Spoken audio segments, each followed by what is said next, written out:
C'est très français de dire on a le meilleur système de santé du monde, mais on le dit aussi de l'équipe de foot, on a la meilleure équipe de foot, et puis on a le meilleur système éducatif.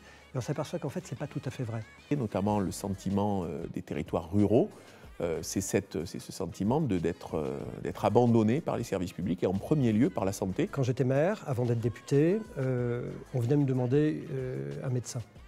C'est quelque chose de tout à fait nouveau. Quand je suis arrivé dans mon bureau, on m'a posé une note avec tamponné secret partout pour me demander si on devait détruire les premiers stocks de vaccins de la première vague du Covid. Est-ce que tu es fier de notre système de santé? On a le meilleur système de santé du monde. Moi, je lui suis très reconnaissant encore aujourd'hui d'avoir su dire à des moments « je ne sais pas ». Le ministre de la Santé, moi je mets Bouba, wesh. La mortalité infantile, la mortalité avant 1 an, elle baisse dans tous les pays de l'OCDE, sauf dans un, en France. Plein de sueur, plein de merde, plein d'urine, que le patient s'arrête, son cœur 3 fois, que vous le sauvez, etc. Je suis désolé, mais quand vous sortez les 6 ou 7 heures après, vous n'êtes pas indemne. Un hosto où il y a une équipe, des jeunes, où il y a du partage des tâches entre les différents professionnels, ce n'est pas les médecins qui font tout. De ce mal très français qui dépasse la santé, de l'hyper-administration. Nous sommes un pays hyper-administré. La difficulté des études de médecine aujourd'hui fait que toute une partie des plus jeunes, quand ils ont fini leurs études, ont le sentiment d'avoir rendu le service à la société qu'ils devaient rendre. La dureté de la vie, en fait, la réalité d'être confronté à la mort, d'être confronté aux gens qui sont malades, d'être confronté à la pauvreté, tout ça, c'est des choses quand même qui sont assez frappantes. Je ne vérifie pas s'ils sont français, pas français, en situation irrégulière, pas en situation régulière. Si quelqu'un a la jambe cassée, et en 2 morceaux, évidemment, je vais le soigner. Donc il n'y a pas de sujet là-dessus. Bonjour à tous, bienvenue dans cette émission où nous allons plonger au cœur des enjeux majeurs de la santé en France. Aujourd'hui, on reçoit 2 invités exceptionnels, Aurélien Rousseau et Philippe Juvin, pour un débat sans détour autour d'une question centrale. La santé doit-elle être une question politique? Au programme, nous allons explorer le rôle du ministre de la Santé, l'impact de l'État-providence sur notre système et les défis auxquels l'hôpital public est confronté.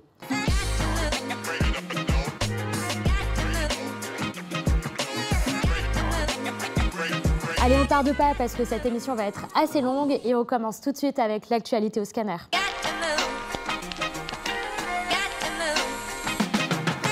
Alors c'est une mauvaise nouvelle.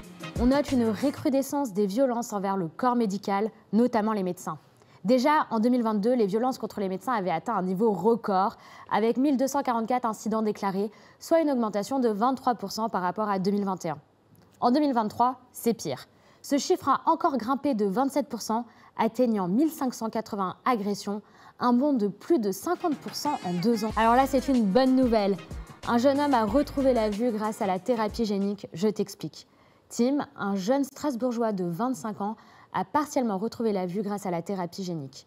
Il était atteint d'une neuropathie optique de Leber, une maladie rare qui provoque une perte rapide de la vision centrale.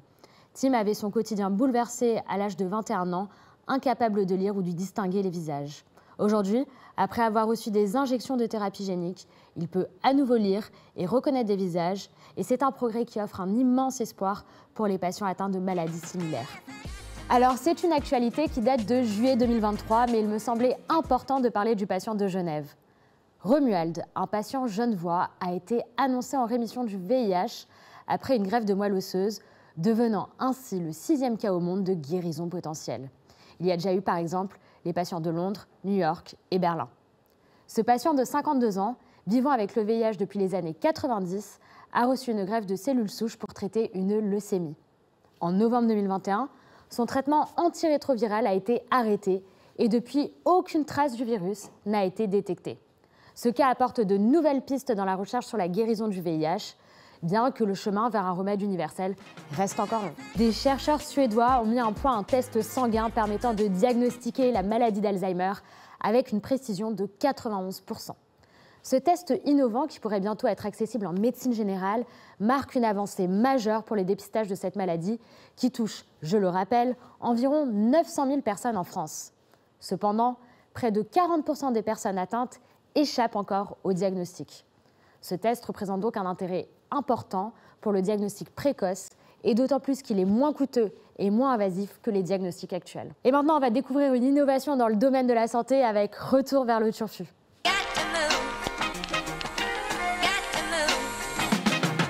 Aujourd'hui, on s'attaque à un projet futuriste qui nous fait presque entrer dans un film de science-fiction, Neuralink.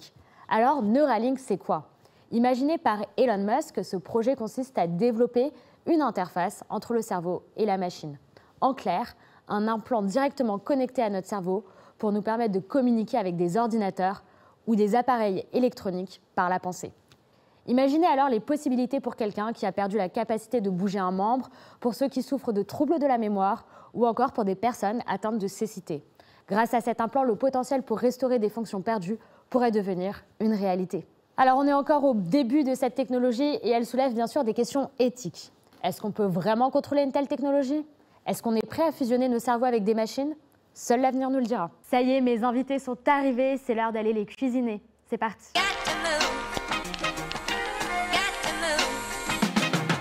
Bonjour Aurélien, bonjour Philippe. Aurélien, tu es aujourd'hui député des Yvelines, mais avant tu as été ministre de la Santé de juillet à décembre 2023 et tu as succédé à François Braun. Absolument. Philippe, tu es chef de service des urgences de l'hôpital européen Georges Pompidou et tu es député des Hauts-de-Seine et tu as été réélu aux législatives. Félicitations. Absolument. Donc on va commencer cette interview avec une vaste question. En quoi la santé est-elle un sujet politique? Alors c'est toi le ministre, tu as été ministre, j'y vais. Bon, merci, professeur. La santé, c'est un sujet politique et un sujet politique majeur, mais je pense qu'il faut l'assumer comme tel. Parce qu'aujourd'hui, on manie des chiffres, on parle du déficit. Voilà, le budget de la santé en France, c'est 250 milliards d'euros. Donc souvent, vu de Bercy, tout ça, ça n'existe pas, mais c'est un énorme sujet. Et puis après, on fait des choix politiques. Quand on décide de mettre l'accent sur la prévention, l'an dernier, on a lancé par exemple la campagne de vaccination sur le papillomavirus en 5e, et bien en fait, on fait de la politique, parce que la prévention, ce n'est pas un sujet qui est sur tous les bancs unanimement. Et l'an dernier, Philippe était en séance. Quand j'ai présenté ça, il y en a beaucoup qui entendaient ces mots pour la première fois. Donc c'est un sujet politique et c'est aussi un sujet politique majeur pour savoir combien on décide de mettre d'argent dans notre santé, dans l'hôpital public, mais aussi pour les libéraux. Et donc aujourd'hui, on ne peut pas faire semblant que ce ne soit pas la première préoccupation des Français dans toutes les enquêtes. Et quand vous en parlez, notamment le sentiment des territoires ruraux, c'est ce sentiment d'être abandonné par les services publics et en premier lieu par la santé, dans lequel ils mettent aussi leur médecin libéral. Alors oui, c'est politique. D'abord, les sociétés prospères, ce sont des sociétés qui toutes ont des points communs. Elles permettent une éducation des citoyens, elles permettent de la recherche pour préparer l'avenir, elles soignent et elles protègent. Un système judiciaire qui fonctionne. Et donc, pour soigner, il faut un système de santé qui fonctionne, à condition qu'il ne soit pas qu'un système de soins. Et la santé, je rejoins ce que tu viens de dire, la santé, c'est de l'environnement, la santé, c'est évidemment de l'activité hospitalière, de l'activité libérale, etc. Et puis, moi, j'ai une expérience personnelle. J'ai été maire pendant une vingtaine d'années d'une commune dans les Hauts-de-Seine, la Garenne-Colombe. Et il y a 20 ans, quand on venait me voir à la mairie, on me demandait un logement, une place en crèche, une place à l'école, une dérogation scolaire, un travail. Les dernières années, quand j'étais maire, avant d'être député, on venait me demander un médecin. C'est quelque chose de tout à fait nouveau. Et donc oui, à ce titre, je pourrais dire que tout est politique, mais la santé est devenue un enjeu politique parce que les gens s'aperçoivent que tout ça n'est pas naturel et que pendant longtemps, on a dit qu'on avait le meilleur système de santé du monde, on pourra en discuter sur le fond, mais et donc ces questions ne se posaient pas, elles étaient naturelles. Aujourd'hui, elles se posent. Ça montre qu'il y a des enjeux. Il y a des enjeux, ça veut dire qu'il y a des besoins, mais du coup, quel est le rôle de l'État dans tout ça? Ah ben ça, chacun met la barre où il le souhaite en fonction de sa sensibilité politique. L'État, il a le rôle d'abord de garant, que chacun ait sur tout le territoire un accès aux soins, pas identique, parce que ça ne veut rien dire, mais équitable, et qu'il n'y ait pas de grandes inégalités de traitement sur le territoire. Ça, c'est le rôle principal de l'État. Ensuite, l'État, il a la mission de voir loin. Le bon État, c'est celui qui se pose la question non pas tant quel est l'état de la France demain, mais quel sera l'état de la France dans 10 ans, dans 20 ans, dans 30 ans. Il faut bien comprendre qu'il y a, dans toutes ces politiques d'éducation, de recherche et de santé, un point commun, d'ailleurs aussi avec les politiques de défense, c'est le long terme. C'est-à-dire que les politiques doivent voir très loin et il y a parfois une dissociation entre le mandat de l'élu, qui est de quelques années, et les députés ils sont élus pour 5 ans. Au mieux. Au mieux, absolument. Mais la santé qu'on prépare aujourd'hui, c'est celle qui s'appliquera à la France dans 15, 20, 30 ans. Et donc, il faut qu'on ait cette capacité, nous les élus, à nous dire, au fond, les décisions qu'on prend ou qu'on ne prend pas, aujourd'hui, on les paiera dans 10, 15, 20 ans. Effectivement. Et d'ailleurs, en parlant du rôle de l'État, on va parler aussi du rôle du ministre. En tant que ministre de la Santé, quelles sont ses principales préoccupations et priorités? Je dirais d'abord, on commence un peu plus haut dans un ministre, c'est un chef d'administration. Donc un chef, comme disait le président Chirac, c'est fait pour cheffer. Et donc oui, c'est un secteur très complexe. Et donc c'est là qu'on s'est aperçu régulièrement que des personnalités, peut-être qui avaient moins la connaissance du système de santé, je ne dis pas forcément qu'il faut être médecin, mais il faut comprendre, connaître, et c'est un secteur très large. Et le ministre, il prend quand même des orientations politiques importantes, majeures. L'an dernier, vous avez cité mon prédécesseur François Braun, alors que le produit n'était pas encore finalisé, il a fait le choix de commander le Beyfortus, qui est un médicament d'immunisation contre la bronchiolite, parce que chaque année, on vit ce qui paraît, chaque année, une tragédie renouvelée d'avoir des épidémies les urgences qui et les urgences et des transferts en réa pédiatrique hors Île-de-France. Il a fait ce choix. Si le Beyfortus n'avait pas été validé par les agences des médicaments, on aurait dit qui est ce mec qui a dépensé des millions d'euros alors que le produit n'était pas sûr. Mais comme le produit finalement a très bien fonctionné, mais on a dit qui est ce mec qui en a commandé pas assez. Voilà. Donc c'est pour dire qu'on prend des décisions tous les jours. Voilà. Première chose, quand je suis arrivé dans mon bureau, on m'a déposé une note avec tamponné secret partout pour me demander si on devait détruire les premiers stocks de vaccins de la première vague du Covid. Bon ben voilà, donc c'est des choses comme ça, mais vous pouvez, quelques années après, vous retrouver poursuivi sur ces sujets-là. Et après, juste un mot sur l'État, parce qu'il ne faut pas non plus qu'on ait le sentiment que le système de santé, il ne vient que de l'État. Il est financé par les cotisations des salariés, par l'assurance sociale, qui s'appelle la sécurité sociale, qui s'appelle l'assurance maladie. Donc il est financé par les Français. Il appartient aux Français. Ce n'est pas l'État qui descend d'en haut et qui décide de tout. Et ça, je pense que c'est aussi une spécificité du système français. On a un système d'assurance maladie qui est basé sur les cotisations. Et donc, il appartient aux gens. Et c'est vrai du coup que l'État, dans son rôle aussi, il y a le fait un peu paradoxal, et je suis un peu à contre-emploi en le disant, mais que le système de santé à la fois soit performant, partout, utile, mais qu'on veille aussi à son coût, parce que c'est les cotisations des gens qui le financent. Mais d'ailleurs, en y réfléchissant, est-ce que par exemple, je pense que les convictions personnelles doivent entrer en jeu quand on a des hautes fonctions politiques? Les convictions personnelles, elles entrent forcément en jeu, y compris sur, j'allais dire, l'intensité avec laquelle on porte des sujets. Moi, mais Philippe pourrait le dire mieux que moi. Moi, je sais que je suis encore aujourd'hui, je vis avec le souvenir de ces soirées de la première vague du Covid, quand on visitait des services de réanimation, quand j'en voyais, j'étais patron de l'Agence régionale de santé d'Île-de-France pendant le Covid. Eh bien, les gens qui étaient là, hospitalisés, c'était des personnes, la plupart du temps jeunes, obèses, souvent venant d'Afrique subsaharienne. Et pourquoi c'était eux? Parce que c'était les personnes qui travaillaient en première ligne, c'était des chauffeurs Uber, c'était des gens qui à la première toux ne vont pas voir un médecin, qui à J+7 ont fait une décompensation violente, parce que l'obésité c'est une maladie de la pauvreté.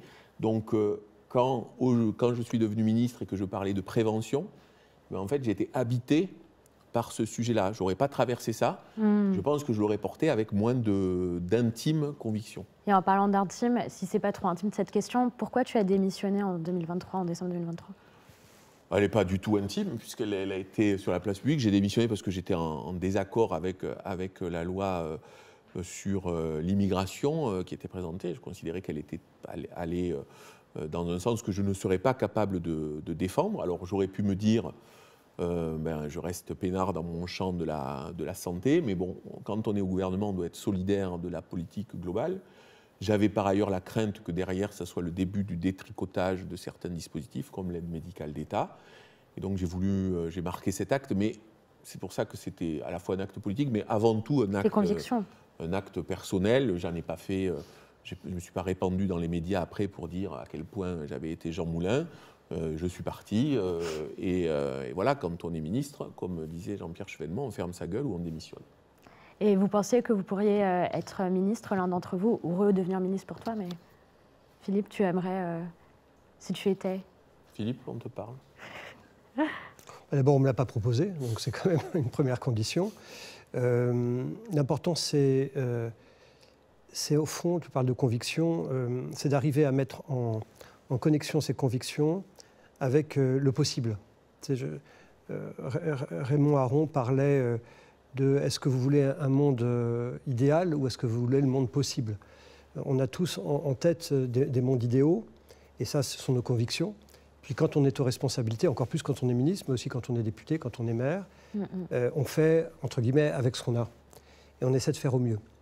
Donc on critique souvent les hommes politiques en disant « oui, mais ils n'ont pas respecté leurs engagements, ils ne croient en rien ». Non, en réalité, qu'ils soient de droite ou de gauche, les hommes politiques, c'est plutôt des hommes et des femmes qui sont des gens pleins de bonne volonté et qui veulent plutôt bien faire, globalement.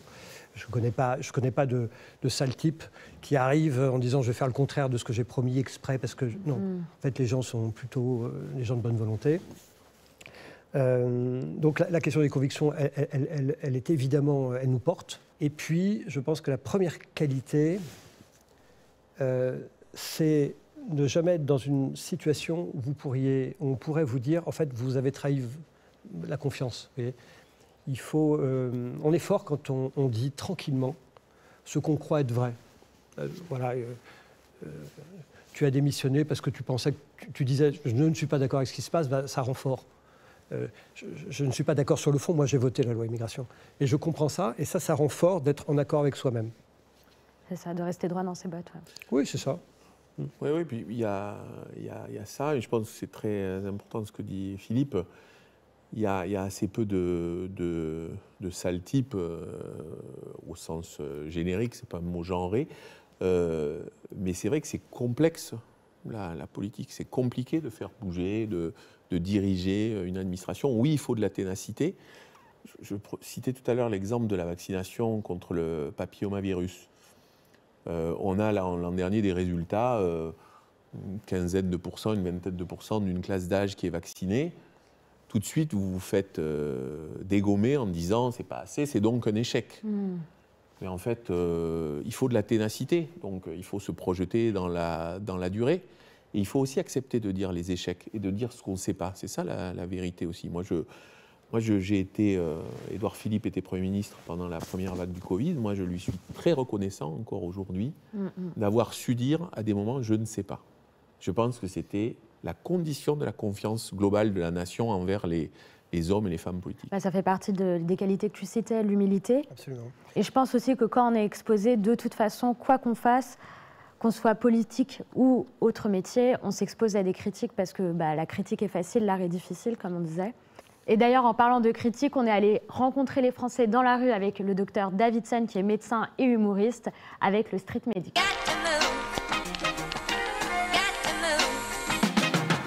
Salut tout le monde, bienvenue dans cet oreiller. Moi c'est Davidson, je suis médecin généraliste et aujourd'hui je suis avec Chloé. Toi en tant que Française, est-ce que tu es fière de notre système de santé? Je suis très fière du système de santé et de service public, oui. Ça va Mathias? Ça va super, merci. On a le meilleur système de santé du monde. Juste le fait de rentrer dans un hôpital et ressortir soigné et pas avoir mis 1 euro, c'est pire qu'un miracle. Ça n'existe qu'ici les gars. Je trouve qu'il s'est beaucoup dégradé. J'en étais fier il y a 10 ou 15 ans, mais c'est vrai que là, les dernières années sont un peu délicates. Franchement, on n'a pas beaucoup à dépenser pour avoir un médecin. C'est assez efficace, il y a juste les hôpitaux que je trouve très limites au niveau des urgences et des places. Est-ce que tu sais ce que c'est l'AME? Ah non. Là tout de suite, je l'ai pas. En fait, c'est l'aide médicale de l'État. C'est un dispositif pour rembourser les soins aux gens qui sont en situation irrégulière, sans papier. Est-ce que tu es pour ou tu es contre? Tout le monde a le droit à la dignité et aux soins. La santé et l'éducation, pour moi, c'est ce qui fait vraiment les piliers d'une société. Donc, Moi, je suis pour l'accès aux soins, peu importe l'ethnie, peu importe l'origine, peu importe l'argent. Pour moi, les soins, c'est gratuit pour tout être humain tout court.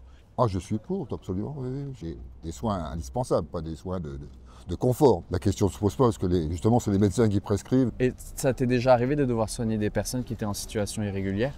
Plutôt aux urgences, psychiatriques régulièrement. Est-ce que tu arriverais à citer 2 ministres de la Santé? Agnès Buzyn. Yes. Durand? Non. Véran. J'étais presque. On était pas loin. Braun. Ouais, Braun. Ah, joli, en plus référence locale. Exactement. Absolument pas. Olivier Véran. Eh oui, ça c'est juste. Rossignol, Buzyn, Oui. Véran. À voir. Hein. Mais vous êtes déjà le gagnant de cette interview. Ce serait qui ton ministre de la Santé? Le ministre de la Santé, moi je mets Booba, wesh. Pourquoi Booba? Pourquoi? Il éradique le mal. Je vais dire ma fille qui est infirmière. Ah bah tiens, Bah ça voilà. peut être bien. Elle sait ce que c'est, elle voit les problèmes qu'il y a dans le milieu. Hannibal Lecter, ça serait marrant. Simone Veil, Simone Veil. l'IVG quand même, Ouais. on la remercie. Ouais. Aussi dans les centres de détention, parce que comme j'ai travaillé en détention, c'est un sujet qui me touche beaucoup. Elle a fait avancer beaucoup de choses, même si on ne le sait pas forcément. Réponse super intéressante quoi. Merci à toi Chloé. Merci. À la prochaine. Ciao. Aurélien et Philippe, à titre personnel, est-ce que vous êtes satisfaits et fiers du système de santé? Moi, je dirais, oui, fier, immensément fier, parce que quand on se balade en France, et c'est la chance qu'on a quand on exerce des responsabilités, on voit des choses incroyables. Et on voit des gens qui sont sauvés, c'est la vie et la mort, il y a des progrès tous les jours. Et en même temps, cette fierté, elle ne cache pas à des moments soit du désarroi, soit quelquefois de la honte. Je me rappelle de certaines visites je pense à un hôpital psychiatrique où on n'était pas à la hauteur de ce que les Français mettent comme confiance en nous. Donc c'est un mélange de tout ça. Mais c'est dire aussi le rapport intime qu'on a avec ce système de santé. Parce que c'est un peu comme avec des proches, on peut être très fier de gens qu'on aime et en même temps, à des moments, être moins à l'aise. Ben là, c'est ça. Et c'est au nom de cette fierté qu'il faut se bagarrer pour que ce système il soit à la hauteur. Mais oui, et le micro-trottoir le montrait bien, de temps en temps, ça fait du bien de se redire, en fait, quand même, on est dans un système totalement inouï quand on regarde autour de nous. Ça ne suffit pas à dire que tout va bien, mais c'est quand même un système inouï. Non, moi aussi, je suis fier. Et puis, je me dis, j'ai eu une chance incroyable d'exercer ce métier. Voilà, c'est formidable. Mais en même temps, je suis toujours gêné par ce genre d'interview parce que je crois que le système ne va pas très bien. Il y a des indicateurs qui montrent que ça ne va pas très bien. D'abord, dire que c'est gratuit, moi, ça m'énerve parce que ce n'est pas gratuit. Rien n'est gratuit. Ça n'existe pas gratuit. Il y a toujours quelqu'un qui paye. Et c'est d'ailleurs un des sujets. Hein. Il y a des nouveaux médicaments qui vont arriver sur le marché, qui vont coûter très, très, très, très cher. Et si nous ne sommes pas capables de nous les payer, ce qui commence à être le cas, je ne sais pas comment on fera. Il y a, par exemple, une maladie rare qui s'appelle l'hémophilie, qui est une maladie de coagulation du sang, qui est une maladie qui fait que vous passez votre vie à l'hôpital et que votre existence est embarrassée par cette maladie et gênée. On va avoir un médicament, une intervention thérapeutique, une seule injection qui fait que vous serez guéri. Ah c'est formidable. 2 millions d'euros pour une seule injection, ça va coûter. Comment imaginez-vous qu'on va pouvoir se le payer très facilement pour toute la population si la France continue à se paupériser? Et puis la mortalité des enfants, la mortalité infantile, la mortalité avant 1 an, elle baisse dans tous les pays de l'OCDE, sauf dans un, en France. Ah bon? Ah oui. Je n'étais pas au courant. Donc, de la même manière, moi j'ai un avantage, non pas sur toi, mais sur ceux qui nous regardent. Je sais où me faire opérer, mais je sais surtout où ne pas me faire opérer. Parce qu'il y a des endroits où on sait qu'il faut mieux ne pas se faire opérer, c'est qu'il y a un problème. Donc il y a des inégalités de santé dans l'accès à l'information. Et puis encore une fois, maintenant que les gens viennent te dire « j'arrive pas à avoir de médecin », c'est d'une grande banalité. Moi, il n'y a pas une seule journée, pas une journée, où j'ai pas un message sur mon téléphone d'amis ou d'amis qui me disent il faut que je commence, il faut que je fasse un scan, il faut que je commence ma chimiothérapie, j'ai un problème psychiatrique avec mon fils, et les gens sont perdus. Donc, moi, je trouve que c'est très français de dire on a le meilleur système de santé du monde, mais on le dit aussi de l'équipe de foot, on a la meilleure équipe de foot, et puis on a le meilleur système éducatif. Et on s'aperçoit qu'en fait, ce n'est pas tout à fait vrai. Donc attention à l'illusion collective. Rien n'est jamais acquis, vous voyez. Ce n'est pas parce qu'on a quelque chose qui est bon à un moment que ça restera bon définitivement. Et je trouve que le système de santé, eh bien, on se félicite des bons côtés, on a raison. Moi, j'ai travaillé en Ukraine, j'ai travaillé en Afghanistan, j'ai travaillé au Liban, donc j'ai pu comparer. C'est vrai qu'en France, quand vous arrivez aux urgences, vous ne sortez pas votre carte bleue.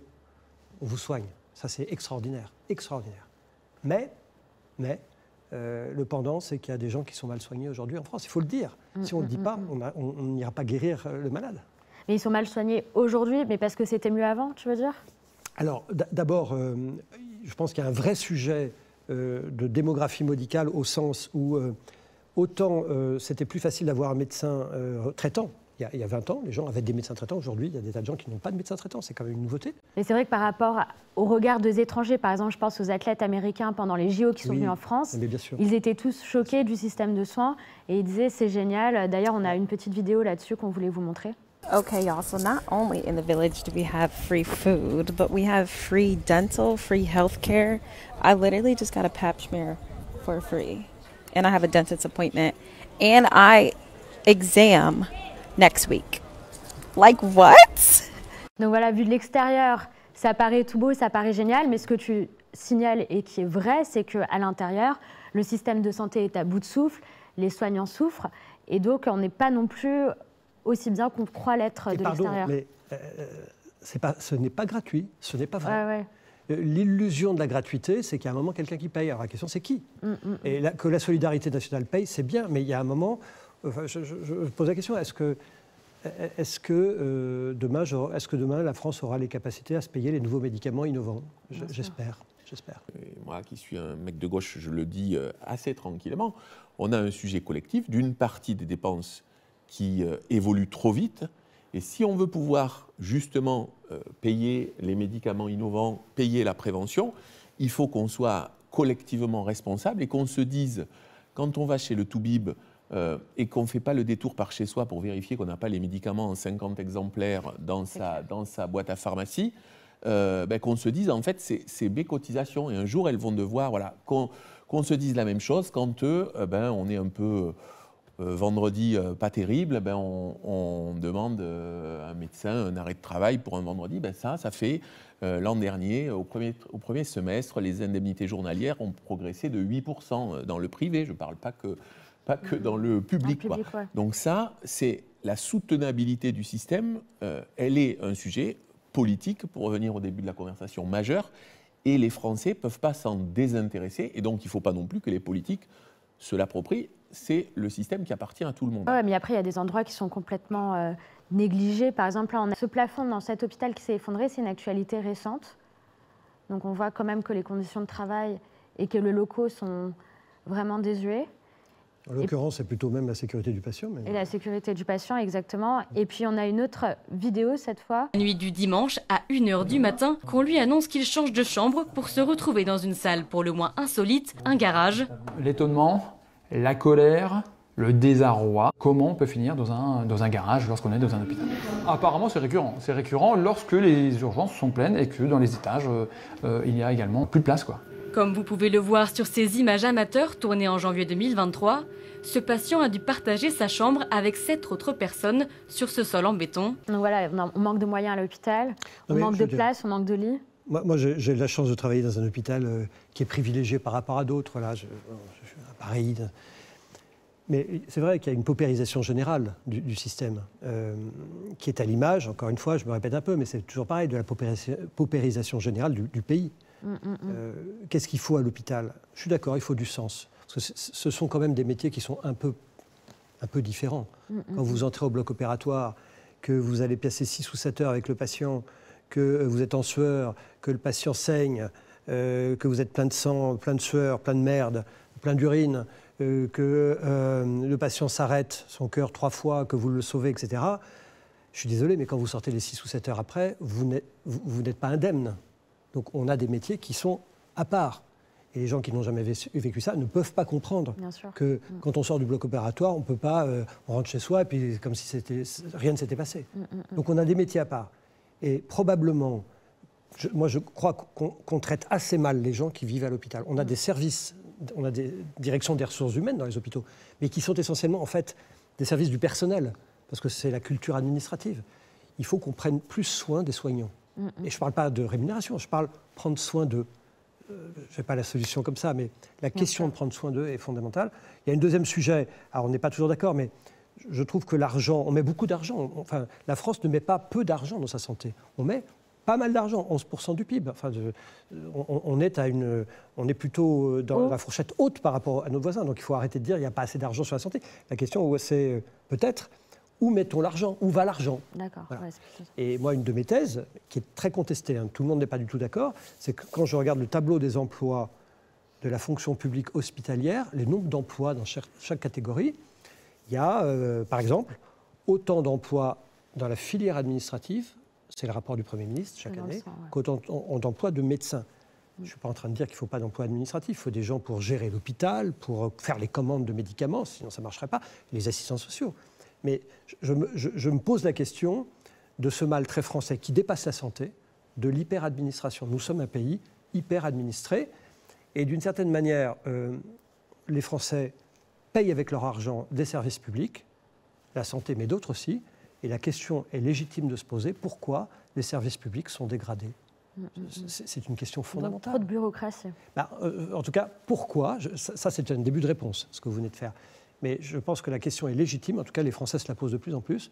On paye. Voilà, j'en paye beaucoup de choses. Quand votre employeur vous donne 100 €, en fait, il y en a 47 qui vont dans votre poche. Quand vous retirez tous, 47. L'État vous prend plus de la moitié, sous forme directe ou indirecte, sécurité sociale ou État. Pour ce prix-là, on a envie d'avoir des services publics qui fonctionnent parfaitement. Et ce n'est pas le cas. Donc la question, c'est pourquoi ?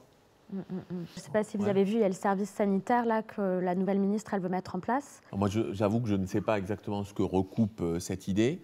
Ce que je dois dire, c'est que moi, j'ai vu plein d'endroits où, normalement, on est en région, au fin fond de certains départements, on se dit, ici, ça doit être un désert médical. Et puis, vous rencontrez un hosto où il y a une équipe, des jeunes, où il y a du partage des tâches entre les différents professionnels. Ce n'est pas les médecins qui font tout. Ils respectent les infirmiers et les aides-soignantes parce qu'on a aussi une culture où le management, ce n'est pas une science infuse et il faut que les patrons à l'hosto le comprennent aussi, y compris les patrons médicaux. Et donc moi, je pense que ce sujet est en train de changer, que la responsabilité, elle va venir et que si on essaye d'être dans l'obligation, il y aura des contournements et à la fin, ça va être un facteur qui va encore plus baisser l'attractivité des études médicales. Mais du coup, pour vous, la liberté d'installation des médecins, elle n'est pas menacée ? Si elle est menacée en permanence par des gens qui pensent que c'est la solution, objectivement. On sait que dans le monde politique, à droite comme à gauche, d'ailleurs, c'est très partagé. Ceux qui ne connaissent pas vraiment le système disent « il n'y a qu'à ». Il n'y a qu'à dire que... Comment ça se fait qu'ils aient ce niveau d'inconscience, on va dire, ou de non-connaissance? Parce que globalement, l'homme croit à la magie. On croit à la magie. Et parmi les éléments de magie, il y a on va décider. Et puis, il pense aussi que la pensée centralisatrice, c'est très français ça, l'État va résoudre le problème. Moi, je pense que l'État ne sait pas toujours tout résoudre. Et parfois, il résout assez mal. Et il faut laisser les gens sur le terrain s'organiser. Quand vous laissez les gens s'organiser sur le terrain, mais vraiment, c'est-à-dire que vous n'allez pas les contrôler, les emmerder en disant « mais est-ce que vous avez rempli le formulaire B454 ?» Non, laissez les gens s'organiser. Et en fait, c'est ce qu'on s'aperçoit sur le terrain. Les communautés professionnelles de territoire, en fait, les gens sont de bonne volonté et arrivent à s'organiser. Ça ne suffit pas toujours, mais dans la balance entre la liberté donnée aux gens et le contrôle, a priori, je crois plus à la liberté. Pourquoi certains ne croient pas comme nous ? C'est parce que les gens ont le droit de penser différemment, mais... ça n'a pas de couleur politique, c'est-à-dire que ça n'a pas plus les gens de droite ou les gens de gauche, c'est mixte dans l'Assemblée. Après, c'est vrai aussi que, je le dis, alors je vais m'attirer les foudres, mais tant pis, c'est vrai que il y a des moments où c'est choquant. Quand vous êtes jeune cardiologue et que vous êtes le 50e à vouloir vous installer dans la même rue de Nice, il y a un côté, c'est vrai que ça, quelquefois, y compris à 50 km, ça serait beaucoup plus utile. Donc après, il faut qu'on travaille ça. C'est vrai aussi, je pense, que la difficulté des études de médecine aujourd'hui fait que toute une partie des plus jeunes, quand ils ont fini leurs études, ont le sentiment d'avoir rendu le service à la société qu'ils devaient rendre parce que se taper des gardes, quelquefois seuls, quelquefois pas suivis, quelquefois... C'est des études longues. Voilà, des études longues, quelquefois compris en danger professionnel, en épuisement professionnel. Et du coup, derrière, ils ont... Le fait d'avoir une aspiration plus individuelle est assez logique. Après, je pense que les conditions pour prendre un peu le parti des étudiants, c'est que les conditions d'études de médecine, les études de médecine sont devenues plus dures, elles sont plus compétitives, les gardes sont plus difficiles. Comme vous le dites, il y a moins de médecins, donc il y a moins de gens pour superviser les internes. Il y a plus d'internes qui sont du coup livrés à eux-mêmes. Et j'ai l'impression aussi qu'il y a beaucoup plus de dépression et de burn-out, notamment en post-Covid. Et quand on voit le nombre de jeunes médecins qui se suicident alors qu'ils ont à peine terminé leur cursus, c'est quand même hyper alarmant, sachant que c'est des gens qui ont quand même fait des études où ils veulent donner aux gens, ils veulent aider les gens. Et quand je vois, par exemple, moi, la jeunesse que j'ai eue par rapport à mes copines qui n'ont pas fait de médecine, mais on n'a pas vu la même chose. On n'a pas vécu la dureté de la vie, en fait, la réalité d'être confronté à la mort, d'être confronté aux gens qui sont malades, d'être confronté à la pauvreté. Tout ça, c'est des choses quand même qui sont assez frappantes. Et je pense que les étudiants de médecine, justement, à cause de ça et de tout ce qu'ils ont vécu, eh ben, ils ont aussi envie de s'occuper d'eux, entre guillemets, comme disait Philippe, c'est d'avoir un côté un peu plus, maintenant je vais prendre soin de moi et je vais pouvoir aussi profiter de la vie comme tout le monde. Mais ça, moi je suis absolument, et on dit exactement la même chose, je suis convaincu de ça, mais ça n'est pas que les médecins. Vous voyez, aujourd'hui, l'aspiration pour des gens qui ont fait des études difficiles, mais souvent moins longues, et qui vont être hier, qui travaillaient jour et nuit pour gagner beaucoup de fric sur les premières années, mais même dans ces mondes-là, aujourd'hui, on a ce sujet de la qualité de vie et du sens.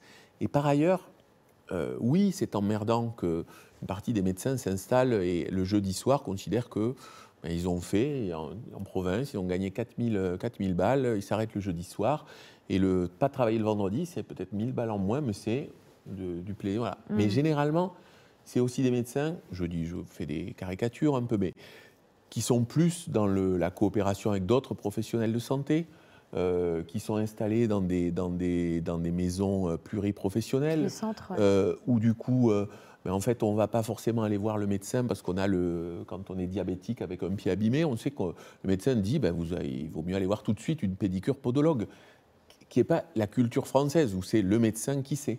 Donc je pense que c'est là que de ce point de vue-là, me voilà à mon tour libéral. Je pense que ce truc est en train de changer parce que par ailleurs, il y a une aspiration au collectif, à travailler collectivement et à ne pas être seul dans son cabinet jusqu'à 22h pour être un héros et accessoirement ne pas avoir vu ses gosses et ne rien avoir à faire à la maison. Et le problème, c'est que le médecin généraliste, c'est le pivot, c'est-à-dire qu'avant de passer par un dermatologue, avant de passer par un gastro-entérologue, il faut passer par un médecin généraliste. La grande nouveauté, moi je pense que les grands enjeux, c'est quoi ? Il faut probablement former beaucoup plus de monde qu'aujourd'hui. Parce que ne serait-ce que des spécialités qui n'existent pas aujourd'hui existeront demain. Moi, quand j'ai commencé médecine, il n'y avait pas d'urgentiste, il n'y avait pas de gériatre. Ça paraît dingue. Et donc, ces spécialités, elles ont aspiré du monde. Moi, j'étais anesthésiste réanimateur. Et un jour, on m'a repeint en urgentiste. C'est un anesthésiste en moins. Donc, il faut former beaucoup plus de monde, mais vraiment beaucoup plus. Les Anglais doublent leur numerus clausus. Double. Pas plus 15%, double. Deuxièmement, effectivement, ce que dit Aurélien est vrai, il faut que les médecins acceptent de travailler comme ils le font déjà, mais plus encore en réseau. Il faut probablement que des choses qui sont faites par les médecins ne soient plus faites par des médecins, mais par d'autres. L'exemple des ophtalmos est intéressant. Il y a 15 ans, ce n'était pas possible de voir un ophtalmo. On a injecté dans le système les orthoptistes qui ont travaillé avec les ophtalmos. Aujourd'hui, on peut avoir une consultation d'ophtalmo ou une consultation spécialisée. Quatrièmement, typiquement, il faut qu'on fasse la révolution numérique dont on dit qu'il faut que nous la fassions depuis maintenant 20 ans. Mais là, il faut vraiment la faire. Et il n'est pas normal que quand je suis moi à l'hôpital, sur mon logiciel, je ne sache pas ce que le médecin généraliste a fait dans son cabinet. Ce n'est pas possible. Vous voyez, ça va durer combien ? Tu es radiologue, mais comment je sais si le malade que j'ai aux urgences a eu un scanner il y a une semaine, s'il ne me le dit pas? Mais ça arrive tout le temps, nous, qu'on refasse des scanners alors que le patient il a déjà eu un scanner il y a une semaine ailleurs. C'est fou. Bien sûr. Et donc, une centralisation des données médicales, ça, c'est nécessaire. En tout cas, le mot centralisation me fait toujours peur. Parce que non, mais un partage, en tout cas. Il faut que le système soit horizontal. Et puis, une fois qu'on aura ça, déjà, on pourra souffler. Et puis, probablement des nouveaux métiers. Il faut probablement que des médecins apprennent à coder. Le codage qui fera la médecine de demain. Vous, les radiologues, on travaille avec l'intelligence artificielle. Dans mon service, il n'y a pas un radiologue qui regarde les radios d'os. Oui, maintenant c'est l'IA, c'est l'IA qui le trie. L'intelligence artificielle qui me dit, regardez là, il y a une fracture. Alors je vais regarder et je vois la fracture que je n'avais pas vue. Ça, c'est une rupture majeure. Et il va y en avoir probablement bien d'autres auxquelles nous ne pensons pas. Donc le système doit se transformer. C'est, en fait, ce que tu disais est tout à fait vrai. Il ne faut pas imaginer que demain, on continuera à avoir l'ensemble de la panoplie médico-chirurgicale à sa porte. Ce n'est pas possible. Et je te donne un exemple. Le polytraumatisme. Quand quelqu'un a un accident, chute ou un accident de voiture, et il a plusieurs traumatismes dont un qui engage le pronostic vital. On appelle ça un polytraumatisé. Moi, quand j'étais jeune, le polytraumatisé, il allait dans n'importe quelle urgence. L'ambulance arrivait, il le déposait. Et donc, toi, dans l'année, tu voyais 2 polytraumatisés, tu le voyais. Autant te dire que quand on voit 2 dans l'année, tu n'es pas très bon. On a naturellement, sans révolution, avec un peu de trottement, mais on y est arrivé, en Île-de-France, il y a 4 centres de polytraumatisés. Nous, en Cochin, on n'en a pas, par exemple. Et là, ils viennent chez nous, à Pompidou. La conséquence, c'est quoi? C'est que ceux qui reçoivent les polytraumatisés, on voit beaucoup, et donc ils sont bons. Et donc, c'est meilleur pour le patient. Bien sûr. Bon, maintenant, on va aborder un sujet qui est un peu plus clivant, l'AME. Donc, est-ce que vous pouvez nous expliquer ce que c'est l'AME pour ceux qui ne savent pas ce que c'est? L'AME, c'est un dispositif qui a été inventé pour que, en fait, les soins de base pour une personne en situation irrégulière, ils soient pris en charge par l'État. Donc, c'est pour ça que c'est l'aide médicale d'État qui rembourse à la sécurité sociale. Après, la question, c'est est-ce que ce dispositif, peut-être que je ne sais pas si on est d'accord ou pas avec Philippe là-dessus, mais ce n'est pas très grave, le débat doit avoir lieu.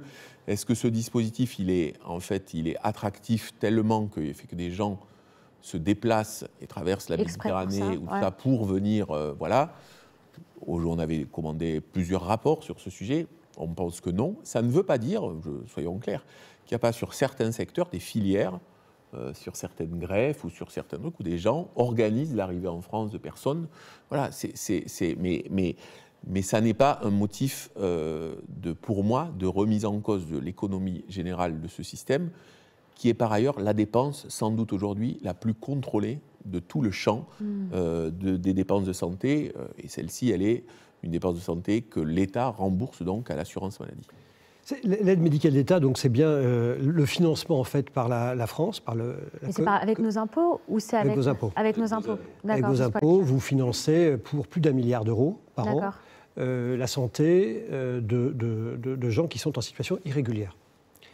Moi, je suis urgentiste, donc des patients qu'on m'amène aux urgences, je ne vérifie pas s'ils sont français, pas français, en situation irrégulière, pas en situation régulière. Si quelqu'un a la jambe cassée, et en 2 morceaux, évidemment, je vais le soigner. Il n'y a pas de sujet là-dessus. En revanche, ils ne sont pas triés aux urgences, de toute façon. Oui, exactement. Non, mais on soigne les gens, surtout en France, on soigne les gens. Sauf que moi, je pense que, sur quelques arguments que je peux vous présenter, il y a quelques pathologies, quelques patients qui viennent en France uniquement pour se faire soigner.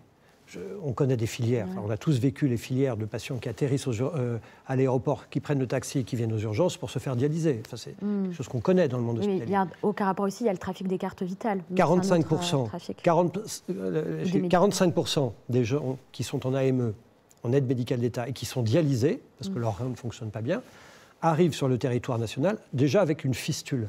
La fistule, c'est une petite intervention chirurgicale qu'il a fallu faire 3 mois avant le début de la dialyse, pour permettre cette dialyse. Ça signifie bien qu'ils avaient l'idée de faire la dialyse puisqu'ils ont fait faire la fistule avant d'arriver. Donc oui, il existe un détournement, et autant il est évidemment normal, et il ne faut surtout pas d'ailleurs que ce soit, et là je suis d'accord, réduit à la médecine d'urgence, autant il est normal qu'on soigne tout le monde, autant je vous dis, il y a des pathologies que moi je ne souhaite pas voir remboursées par mes impôts. La prothèse de hanche, la prothèse d'épaule, pardon, mes impôts n'ont pas à payer une prothèse d'épaule de quelqu'un qui est en situation irrégulière. Parlant de santé publique, c'est quoi pour vous les grands défis de demain dans le domaine de la santé? Le vieillissement, évidemment, devant tout, parce qu'on connaît les chiffres. On sait combien il y aura de plus de 85 ans dans 20 ans. Il suffit de regarder les 65 ans d'aujourd'hui. Et il y a une étude qui a été faite qui est assez effrayante. En gros, je parle sous tout contrôle, en 10 ans, on a fermé 40 000 lits d'hospitalisation. Alors, là où c'est plus compliqué, c'est qu'on a ouvert, mais on a fermé 40 000 lits d'hospitalisation. Il y a un travail qui a été fait à prise en charge identique du vieillissement, avec les mêmes structures, les mêmes modes. Il nous faudrait, pour répondre à la population de 2050, plus 40 000 lits par rapport à aujourd'hui. C'est-à-dire qu'il faudrait réouvrir ce qu'on a fermé. Honnêtement, je ne vois pas comment. Il y a un travail, il y a 2 travaux que je livre à votre sagacité sur la question du vieillissement, et là on revient à la question de la prévention. Un premier travail, Lancet, qui montre qu'il y a 45% de facteurs sur lesquels on pourrait jouer durant toute la vie qui permettent de reculer la date d'entrée dans la maladie d'Alzheimer. La perte d'audition, le diabète, l'hypertension. Si vous jouez là-dessus, vous pouvez à un moment donné diminuer de 45% le nombre de patients d'Alzheimer, ce qui est évidemment majeur. Et le deuxième travail, pendant longtemps, on a pensé qu'on vieillissait d'une manière linéaire durant toute notre vie. Et donc, les actions de santé publique devaient être diffuses sur toute la vie. Nature, travail publié en juillet-août dernier, qui montre que pas du tout. Le vieillissement, en fait, il est à 2 moments de la vie. On vieillit aux alentours de 40-45 ans et on vieillit à 60 ans. Je veux dire qu'on vieillit entre 45 ans. Il y a 2 moments où votre physiologie se modifie, c'est ça, ces 2 âges-là. Et vous voyez, si les politiques de santé publique étaient plus éclairées par la science, la question de la science, elle est fondamentale, eh bien, il est probable que sur les questions de vieillissement, on agirait aux alentours de 40 et aux alentours de 60, et pas d'une manière tous azimuts, c'est-à-dire en fait en diluant les moyens. Moi, je plaide pour que la science, les données scientifiques, soient plus prises en compte dans les politiques publiques, pas seulement d'ailleurs en matière de santé, mais en général. Et toi, Aurélien? Moi, je vois 2 sujets majeurs. Le premier, c'est la prévention, mais avec cette idée que les déterminants de santé, que ce soit évidemment le réchauffement climatique, quel est l'impact sur la physiologie, comment les corps, au-delà des personnes âgées, mais comment les corps vieillissent et accélèrent leur vieillissement sous l'effet du réchauffement climatique, de la pollution, du bruit. C'est des sujets sur lesquels il y a des centaines de tonnes de rapports qui ont été écrits. Mais on reste en France avec l'idée que ce qui est noble dans la santé, c'est le lit d'hôpital. Et ce qu'on fait en prévention, c'est un peu comme quand on va voir un spectacle pour enfants de théâtre, plutôt que quand on va à la Comédie Française. Il y a cette culture où la prévention n'est pas quelque chose de noble. Or, je pense que c'est la condition pour que le système de santé tienne.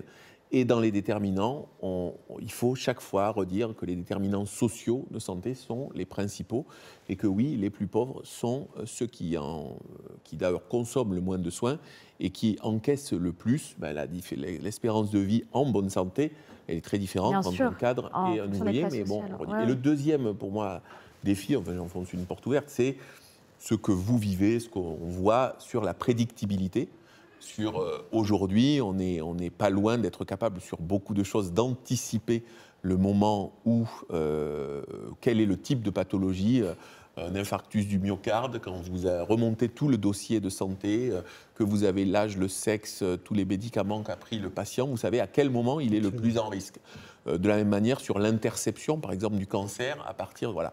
Ça, l'IA, on pourra l'avoir avec l'IA, par exemple. Oui, on pourra l'avoir avec l'IA, mais ça pose par ailleurs des questions éthiques absolument vertigineuses. Des données. Voilà, oui, sur les données. Et puis, est-ce que je vous dis, tiens, Philippe, a priori, dans 2 ans, tu es dans la zone à risque de voilà. Donc un cancer du poumon, est-ce que tu te fais retirer le poumon? Voilà, donc c'est un sujet absolument passionnant. Ce qui montre aussi que, alors c'est pour ça que je suis d'accord avec toi finalement, le mot fier, que vous posiez en début d'émission, c'est peut-être pas le bon, mais en tout cas, il y a quand même des raisons d'espérer, parce que ce système, chaque jour, on sait mieux soigner certaines pathologies dont on ignorait absolument tout de la prise en charge et quelquefois à une allure absolument vertigineuse.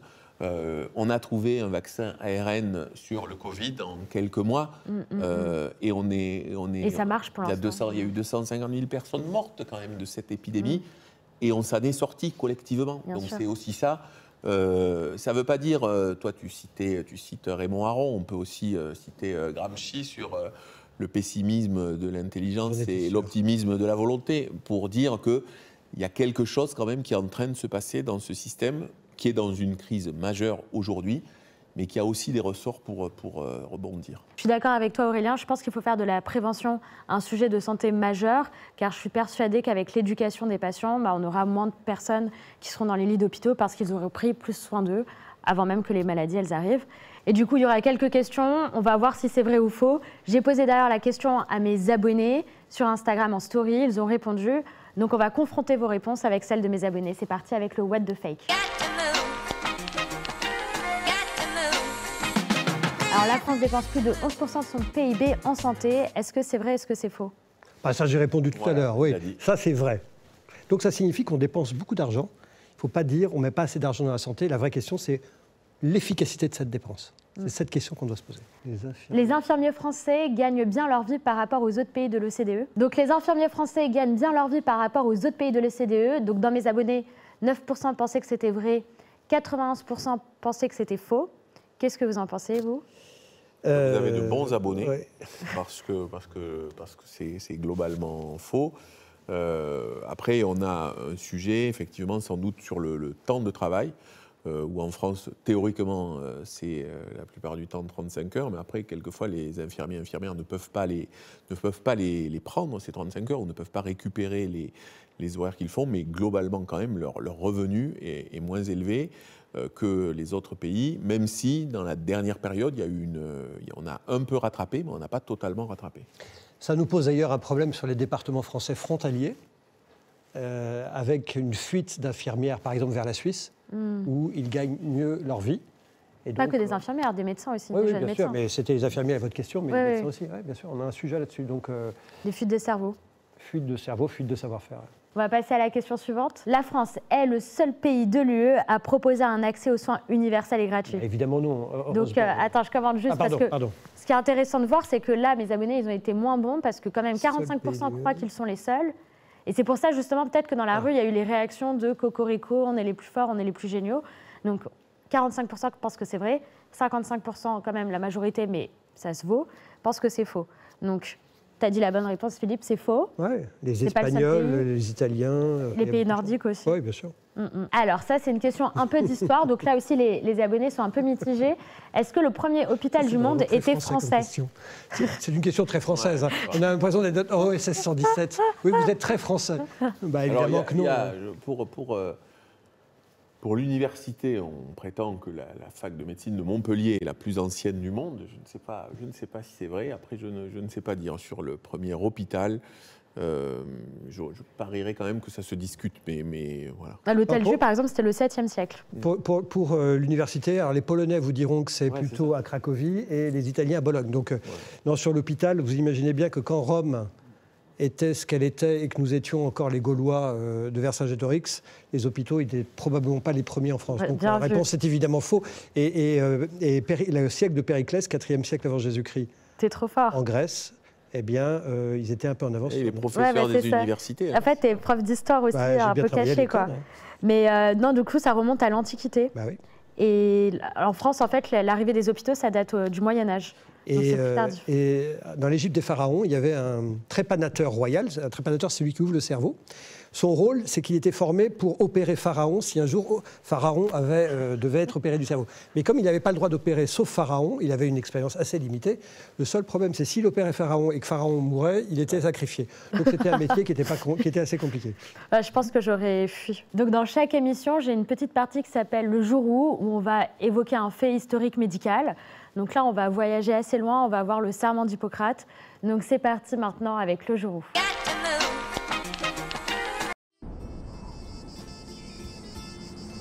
Le jour où Hippocrate.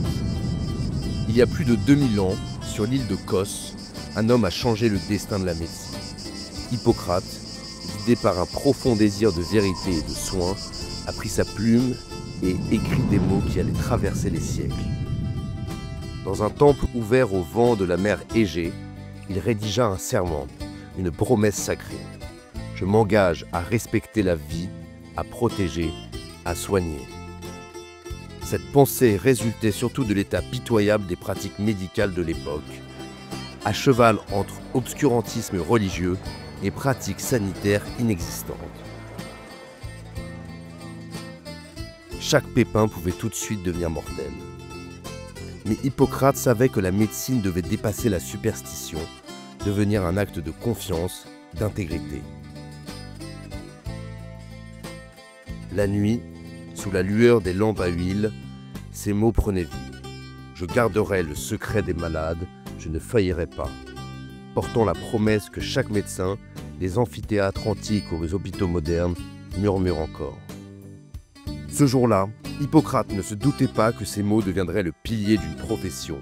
Aujourd'hui, cet engagement résonne toujours, un héritage vivant qui inspire chaque médecin, chaque soignant à travers le monde. Car la médecine n'est pas seulement un art ou un savoir, c'est un serment qui traverse les époques, porteur de la promesse de soins, de respect et d'humanité. Bien vu, Hippocrate.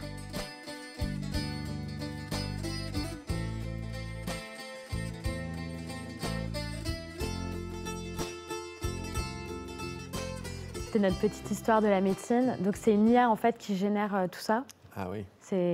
Donc aujourd'hui, on voulait parler du serment d'Hippocrate. C'est vrai que chaque médecin thésé récite le serment d'Hippocrate. Je ne sais pas si toi, tu l'as fait aussi. Le serment d'Hippocrate, c'est le texte fondateur de la médecine qui affirme un certain nombre de valeurs et qui étaient vraies il y a 2400 ans, qui sont toujours vraies. Moi, il y a une phrase que j'ai en tête, c'est « je ne trahirai jamais leur confiance ». Je ne trahirai jamais la confiance des patients. Ça passe par le respect du secret professionnel. Tout ce que vous dites à votre médecin, il le garde pour lui, donc il ne vous trahit pas. Bref, c'est un métier à part, oui. Bon, malheureusement, c'est la fin de mon émission. Merci d'avoir été là pour ce débat politique qui n'était pas forcément un débat très houleux parce que finalement, on a tous retrouvé des points de convergence. Oui, puis on s'aime bien. Voilà. Finalement, vous n'êtes pas si loin l'un de l'autre. Et puis, il a beaucoup évolué. Maintenant, il pense beaucoup comme moi. En tout cas, c'était vraiment un honneur et un plaisir de vous avoir tous les deux. Et je suis contente des échanges qu'on a eus parce que je pense que c'est très instructif et que les gens aussi sont très demandeurs d'informations et d'avoir les politiques à disposition pour tout le monde comme ça, c'est pas toujours évident. Donc, merci beaucoup. Aurélien, toi, Philippe, tu l'as déjà. Aurélien, j'ai un petit cadeau pour toi. Ah, je suis venu pour ça. Donc c'est mon livre Docteur. Voilà, j'espère que ça te plaira. Merci beaucoup. Et puis, pour tous ceux qui veulent faire médecine ou dont quelqu'un de la famille veut faire médecine, il faut leur offrir, parce que c'est très clair. C'est vrai. Merci, Philippe, pour cette petite publicité. Une photo dédicacée de Philippe Juvin. Merci à vous d'avoir été là. J'espère que ça vous a plu. N'hésitez pas à liker, commenter et à nous suivre pour des futures émissions de C'est ton rayon. Allez, salut!